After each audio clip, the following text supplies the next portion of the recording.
Friends, welcome back to my channel. இன்றைக்கி நம்ம சேனலில் என்ன ரெசிபி பார்க்க போகிறோன்னா தட்டைப்பயிர் குழம்பு எப்படி வைக்கிறோம் அப்படின்னு நம்ம பார்க்க போகிறோம்.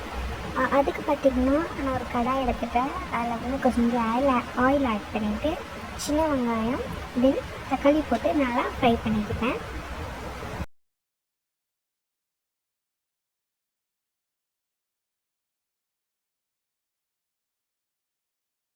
ஃப்ரை பண்ணதுக்கப்புறம் இல்லை கொஞ்சம் மிளகாய்த்தூள் தனியாத்தூள் தேவையான அளவு நான் ஆட் பண்ணிக்கிட்டேன்.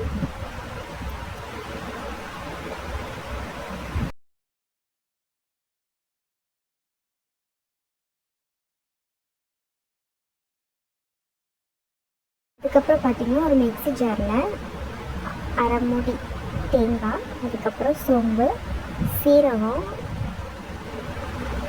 மிளகு இதெல்லாம் வந்து ஆட் பண்ணி நம்ம அது ஒரு பேஸ்ட் மாதிரி மிக்சியில் அடிச்சுப்போம். அது பேஸ்ட் மாதிரி ஆனதுக்கப்புறம் நம்ம ஃப்ரை பண்ணி வச்சுருந்த வெங்காயம் தக்காளி அதெல்லாம் போட்டு நம்ம வந்து மிக்சியில் கிரைண்ட் பண்ணி பேஸ்ட்டாக எடுத்துக்கணும்.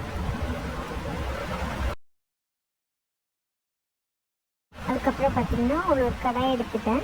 அந்த கடாயில் வந்து எண்ணெய் ஊற்றி எண்ணெய் சூடானதுக்கப்புறம் லைட்டாக கடுகு, தேவையான அளவு கருவேப்பிலை, அப்புறம் வெங்காயமும் கட் பண்ணி வச்சுருந்த வெங்காயமும் ஆட் பண்ணிக்கிட்டேன்.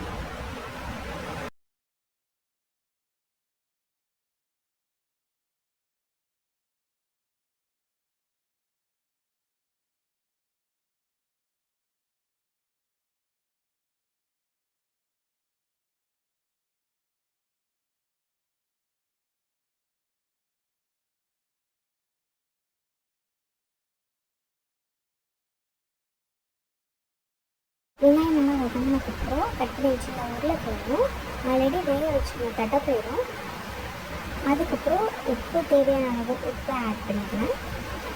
அதுக்கப்புறம் பார்த்திங்கன்னா குழம்பு மிளகாய் தூளும் தென் நம்ம கரைச்சி வச்சுருந்த புளி கரைசல் இதில் ஆட் பண்ணிக்கிறோம்.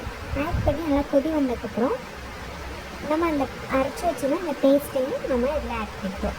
இதெல்லாம் ஆட் பண்ணதுக்கப்புறம் மறுபடியும் ஒரு கொதி விட்டு கொத்தமல்லி போட்டு இறக்கிறோம். ஓகே கைஸ், இந்த வீடியோ பிடிச்சிருக்கு நம்புகிறேன். வேறு எது வீடியோலாம் சந்திக்கும். இந்த வீடியோவை மறக்காமல் லைக், ஷேர், சப்ஸ்கிரைப் பண்ணிடுங்க. மெயினாக நம்ம சேனலை பெல் ஐக்கானே கிளிக் பண்ணிடுங்க. டாடா பாய்.